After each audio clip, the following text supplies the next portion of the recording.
And one time with Pop, just to fast forward, he comes to my hotel room. You know, he has a T-shirt. I think I still got that T-shirt under his arm. He got a Newport in one ear. He has a blunt in the other ear. You know, and two 40s of old English 800. And he comes to my room. I let him in, and he just starts talking about stuff that I've never heard a 20, 21-year-old talk about. You Right. know, then he started talking about doing youth programs and initiating things for the singers that connected the youth and the singers. And he said that if we sell millions of records, then we should be able to turn those millions of record buyers into millions of voters. I'm like, Wow. voters? When I tell you he was way over here talking above my head, I didn't know what he was talking about. Then he said we might have to do something that we don't want to do right now. And I was like, man, I'm a rapper. Ain't nobody Right. setting no laws to lock nobody up. Look, man, if we don't make the laws, then they will be made for us. And I was like, wow.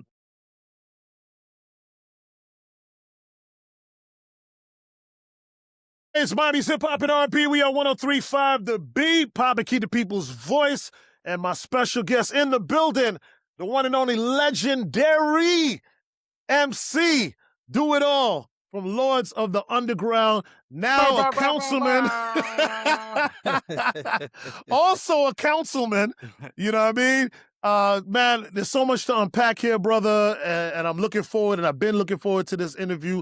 First of all, thank you for the opportunity. I appreciate you so much for taking the Papa time. Keith, man, thank you, brother. Thank you for opening up the platform, man. Shout out to everybody in Miami, man, and shout out to everybody in the under the sound of our voice, because I know your YouTube following is crazy too. So Yeah, man, we for getting it real. in. Yeah, we get it in for sure, man. Well, it's a pleasure to have you. I want to first start off by saying, thank you so much, for your contributions to hip hop, over the years. I would love for you to start off by telling me a little bit about the history of you being a part of the group, Lords of the Underground, and how that whole journey got started for you. Well, man, I've been rhyming for as long as I can remember. The first records I ever bought was Dougie Fresh and the Get Fresh crew, the show, you know, and that same day I also bought UTFO, Roxanne, Revenge. But I got started, man, just like a lot of people, man, listening to Rapper's Delight by the Sugar Hill Gang. And I just fell in love with the culture. I fell in love with the craft. I started to study it. And just to fast forward, that took me to my days at Shaw University, where I met a brother by the name of Jazzy A, who became DJ Lord Jazz of the group Lords of the Underground. And he actually put Lords of the Underground together, man. Wow. And he lives in Miami, down in the Florida area now. So shout out to my big brother, man. But Lord Jazz, man, he was the best DJ at our HBCU, Shaw University in Raleigh, North Carolina. And he DJ'd all of the parties. And his best friend at the time, Derek L.A. Jackson, who's actually in Florida as well. Everybody go to Wow. Florida, man. Everybody. And he said that when he graduates, he was going to get a job with his cousin, DJ Marley Marl, the legendary DJ Marley Marl of the Yep. Juice Crew fame. And Marley told him to put together a group. So he reached out to his best friend, Lord Jazz, and who's from Cleveland, Ohio, put together myself, Do-It-All, and Mr. Funky. We're both from Newark, New Jersey. And Yeah. man, we were able just to make history in this thing that we love called hip hop. No, you absolutely did, man. You and I are probably around the same, Right. cut from the same. I was in New York Yep. during those times, born and raised in Brooklyn, New York. So I'm very familiar. So that's why this is even more impactful and touching for me to be able to have this opportunity, and super excited to see the transition you've made as well, because I'm also in that same space. You know what I mean? Right. Transitioning from entertainment to politics, or how I like to say it, public servant. You know what I mean? Right. I mean, hip I hop is like that always word been, better. yeah, public servant, right? I think Right. as hip hoppers coming from the culture, we all like that word better, right? But I think that Right. hip hop has been political from the inception, right? Yeah. Like Yeah. politics has always been infused in hip hop because that's what it derives from.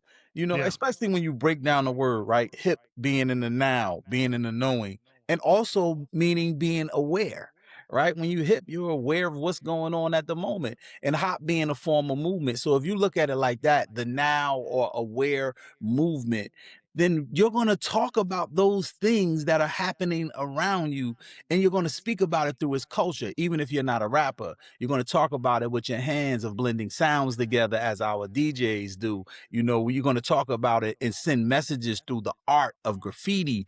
You're Yes. going to and the way b-boys and b-girls dressed at the time, they were really the best dancers who were also the best fashion icons. They go because they want when they did their backspins, like they told you in Beat Street, they wanted you to see how fly they were. That's why it was graffiti on the clothes and to send messages on the fashion.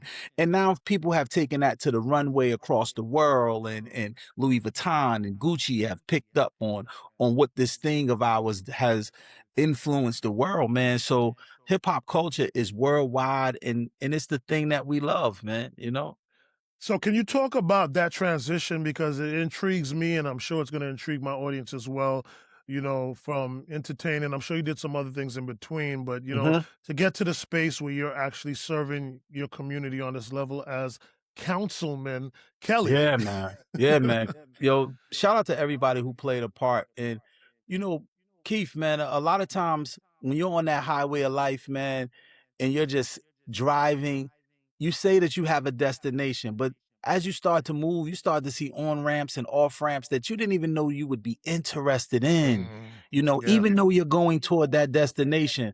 And then when you stop off to fix a tire or get some gas, you meet a person, you meet a couple of people, you meet a group, you see a thing that really sparks your interest. For me, I had mentors in my life who were taking those journeys and those rides with me, or that I met along the way. And one of those mentors was Lords of the Underground's manager, Hafiz Fareed, brother by the name of Hafiz Fareed, Muslim brother, who never told us what to do, but he would always challenge us and ask us questions about the moves and the decisions that we've made. One day, just after doing MTV, Lords of the Underground, we tearing MTV up. And I see the crowd is just loving us. I got Newark on everything. I got Newark on my hats, Newark on my shirts, and I come off and he looks at me and I'm feeling myself too. We popping at this time, And he was Yeah. like, "Oh, y'all killed it." I was like, "Yeah, yeah, we killed it." you know. And he looked at me, he saw the attitude a little bit, the cockiness, and he was like, "I see you you Newarked out, meaning you dressed in all Newark." And I was like, "That's right." He was like, "Well, what was the last thing you've done for Newark? What have you done for Newark lately?" And I was Wow. like, "Well, I just ripped it in front of millions of people. I put Newark in millions of homes." He was like, "No, I'm not talking about branding and marketing. I'm asking, what was the last thing you did for Newark?" And Keith, he stumped me, bro. I could not answer what I've done for my city, even though I claim it and I profess it, and Yeah. you know, I promised myself that day that I would never be asked that question and not be able to answer it. That was part of it. But then there was another time in 1994 in Orlando, Florida, and a brother by the name of Tupac Shakur. You know, we were on tour with him. Outkast was opening up. Janae was there with us singing. They had fam from Rotten Rascals with them. Biggie used to show up sometime with Pac. That's when Thug Life was with Pac. It wasn't the Outlaws yet. And Lords of the Underground. And one time with Pac, just to fast forward, he comes to my hotel room. He has a t-shirt. I think I still got that t-shirt under his arm. He got a Newport in one ear. He has a blunt in the other ear, and two 40s of old English 800. And he comes to my room. I let him in, and he just starts talking about stuff that I've never heard a 20, 21-year-old talk Right. about never moving where you're from, about if you claim where you're from, plant that seed there, and have other things grow like you grew. Then he started talking about doing youth programs and initiating things for the singers that connected the youth and the singers. And he said that if we sell millions of records, then we should be able to turn those millions of record buyers into millions of voters. I'm like, voters? Wow. Now, this is at 2021. Yo, When I tell you he was way over here talking above my head, I didn't know what he was talking about. Then he said we might have to do something that we don't want to do right now. And I'm like, what? He's like, we might have to become legislators. And I was like, man, I'm a rapper. Right. Ain't nobody locking nobody up. Look, I'm thinking like, ain't nobody Right. setting no laws to lock nobody up. He's like, look, man, if we don't make the laws, then they will be made for us. And I was like, wow. And just to fast forward from that, man, starting a nonprofit or everything that he asked me in that hotel room in 1994 in Orlando, Florida, I've done. Started a nonprofit organization, took my hip hop money and put that back into my community, helped people with teenage problems and problems that I was connected to as a youth of being an influencer, but not just the influencer, but being somebody who inspired our community, the same community that we grew up in, the same community that we talked about, the same community that we wanted to make it out. You know, when I ask these young people, what do you want to do? I want to make it out of my hood. And then why not turn that around and let's make it into our hood to make it fixed up, right? Nobody wants to make it out of Miami Beach. Nobody wants to make it out of Beverly Hills. Nobody want to make it out of these places, right? So why not make our community someplace that you don't want to make it out of? You want to help make it better, you know? And a lot of that, man, that's why just started doing those things in the community. And then the people in the community said, we want you to be our voice. I wasn't thinking about running for office. And, I took a shot at it, man. And Team Baraka, our great mayor, Mayor Raz J. Baraka and Amiri Baraka, they believed in me enough because that mayor, he's an artist himself as a poet. And he Yeah. believed that I could utilize art to foster change in the districts that I grew up in. So Yeah. not only did I become councilman, I became councilman where I grew up, where Redman grew up, where Rod Digger grew up, where the Artifacts grew up. I became a leader of the community that I was running the streets of. Brick City. It's so interesting. Few things to unpack here, right? So first of all, the parallels between everything you just said and my experience are like almost identical. I Wow. can't I That's can't why they make said this. well, I had to get with you. It was Yeah, like, oh, yeah, you gotta yeah. get with Key. Like identical. I refuse to make this about me, so we'll talk offline about how identical it is. Right. Um, another thing I want to touch on, Newark, right? Even us growing up in New York, like I said, I'm from Brooklyn and stuff like Mm-hmm. that. Shout We out always Big would Cat. call, right? We'd always say Brick City, Brick City. Nobody really stamped Newark. Right. You know what I Right. mean? So Mm-hmm. to your point, I know what you're talking about, and that's kind of like real legendary within itself. You Mm-hmm. know what I mean? Because even Redman, everybody was on brick, brick, brick, brick. That's You right. know, but if you say Brick City to a nation, they're gonna get lost. But if you say Newark, they can Yep. identify exactly where that is. That's You know what I right. mean?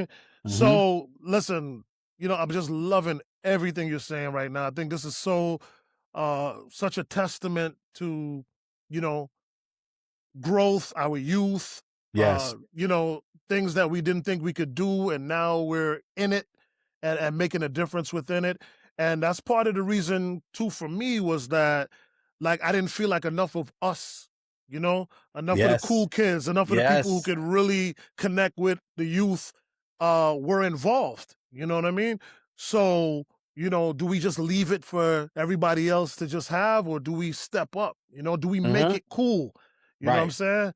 So thank you for everything that you just said. I think it's gonna inspire so many people, this conversation right here, brother. Yeah. We make it You cool, man. We Yeah, definitely make it man. cool, Definitely man. make it cool.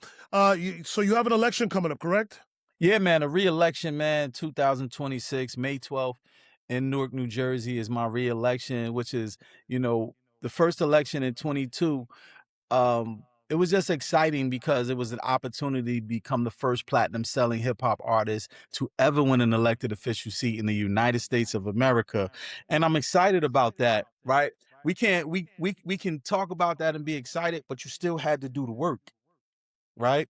And when I ran that first time, there was runoffs. There was 9 people. I was battling, high-powered people from attorneys to other people, lobbyists. They were vying for that job, and I won. I beat them, the hip hop guy as the rapper, as the papers Right. were saying. But I had that confidence. and know that I would do it because I had the backing of a team who believed in me, right? They believed that in where I knew the surroundings of where I grew up. I told those people I was what you prayed for. You know, I am that. When you pray for our young people to make it out and to come back, this is exactly what I did. So why would you push that away now? You know, and I spoke to Shine because Shine was actually the first elected official. He was like third in line for president in Belize, man. So just knowing that he did it, was the first to do it. Nobody has done what he's done. Nobody has done what I've done on a municipal level. That showed me that hip hop can really do what Tupac talked about. We just Yeah. have to understand and believe and know the power that we had. What if Drake ran for prime minister and before all the Kendrick stuff, right? What if he would have ran for we ran for prime minister or president in Canada, or if he didn't, what if he backed people with his fan base and his finances, Yeah. somebody who really knew what they were talking about and understood what the issues were. I think that if we take that standpoint and stand and utilize our power to fight for something for real, whatever, and it doesn't have to be a rapper per se. It could be somebody who's from the culture, of the culture, that pushes somebody who is also of the culture, that stands for what we believe in and what we need. I think then that becomes a powerful thing all across the world. Absolutely, man. I wish you nothing but all the best in your upcoming election in May. I thank you, man. Um, yeah, for sure. Just let everybody know, quick plug, what district and, all the things they So need to understand. So shout out to Team Baraka, man. And while I say Team Baraka, I know we got a great mayor and Raz J. Baraka, who's also running for reelection. They put me on his team. I am running for the West Ward Councilman reelection, the West Ward Councilman. And just to give you a tidbit of what the West Ward is, we have 5 wards in our city. And essentially each councilman is like the mayor of their ward. Right. And I grew up in the West Ward. Like I said, born and raised in the West Ward. Redman's from the West Ward. Rod Digger's from the West Ward. The Artifacts are from the West Ward. Queen Latifah initially grew up in the West Ward. So all of those the Fugees are from the West Ward. All of them. You know, shout out to Sac Passe, to all my Haitian community in the West Ward. So here it is, the those artists that you love. Oh, Makami is from the West Ward. I just did a record with Makami too. That's Oh, crazy. dope. So all of those people who are from the West Ward that nationally are loved by people. This is the ward that I'm governing over, and it's about 100,000 people. 70,000 that's documented. So we always fighting ICE to stay out of Yeah. here, you know. But this is essentially what the ward that I'm running for, and like I said, the first time I ran, we had 9 people. We only have 2 people that's running this time. And that's the testament of the work that I put in, right? You can't just sit still. This is not about a title for me. This is not just because I needed a job. Other than that, I would have just stay on tour. This is about being able to govern and help the community that I actually was raised in, from a baby, born and raised in. And we've been doing extremely well. We've been doing extremely well with turning renters into owners, man. We've been doing extremely well by utilizing art to foster change within our gang culture community. And those type of things, and utilizing art to help our seniors stay in tune with our young people and connect the dots, and with our art galleries, by having them as safe spaces, and people that are doing the crime and going against public safety. Our crime rating is down 60% in this city. We're doing a lot of great work here, man. And to see the corridor that I walked and played on and fought on and ran from the cops on, to see those corridors with cranes in the sky and buildings going up, and know that I had something to do with that. It's a feeling that I can't even talk about, because not just to see the cranes and the buildings going up, but knowing that we are creating home ownership, and we are creating residence for people who couldn't afford it, and creating affordable homes in our city, and not just pushing people out. Is it the price gets a little different sometimes? Yes, but it's not pushing people out. It helps our city grow with an opportunity for people to be part of it. Because if you was part of our city of Newark, New Jersey, or any city for that matter, doing its demise, you want to be part of its renaissance. And that's what we just put into people's head. Like, you deserve to be here. You should want to be here. So Yeah, May absolutely. 12th, man. May 12th, man. You got this, brother. And listen, on top of everything that you got going on, you know, you still find time to pour into our youth with a children's Yes. book. Can Yes, you talk man. about that? Oh man, the children's book, man, is called "You Can Do It All." I am a co-author with Kyrie Williams. Kyrie is actually here with me now, man. Say what up, Kai. Say What's what up. going on? What's up? Yes, What's Keith, up, what's my going brother? on, my brother? Good, King. How Blessings, you? man. Blessings. Good. Likewise, King. yeah. Likewise. Yeah, man. So That's I got, amazing. yeah, man, the children's book is amazing, and I have to give, Kyrie comes from Spotify. He comes from ESPN and that podcast producer world, that media producing world. And I can't front, man. If it wasn't for him pushing me to be a co-author of this book, then I would have pushed it to the side, meaning I don't have time right now. And he kept pushing me, kept pushing me. And I'm glad he did, because I didn't realize the impact of a child's book, not just for the children, but for the parents as well, is very impactful, man, because it sets as a reminder for the parents when they're reading to the children that if you fall, you can pick yourself back up, and you are superheroes. You just have to believe that you're superheroes, and you can do anything as long as you get rid of the doubt. You will accomplishment, even if it's bit by bit. Listen, do it all. Yes, yes. It says it in the name. And I love that you being a brother's keeper, man. You know, we need more of that. We need more of our brothers pushing us into spaces that, we may be nervous to go in or don't feel like we have the time to do. And so much beauty comes out of that. So I love the fact that you were able to do that, you know? Salute. Yes, sir. Yep. For real, for real. Definitely, man. Listen, man, this has been such an epic conversation, brother. I could talk to you for much longer than Man, the 20 minutes we've been man. on, but I'm gonna let you get back in campaign and do your thing, man. But Yes, man.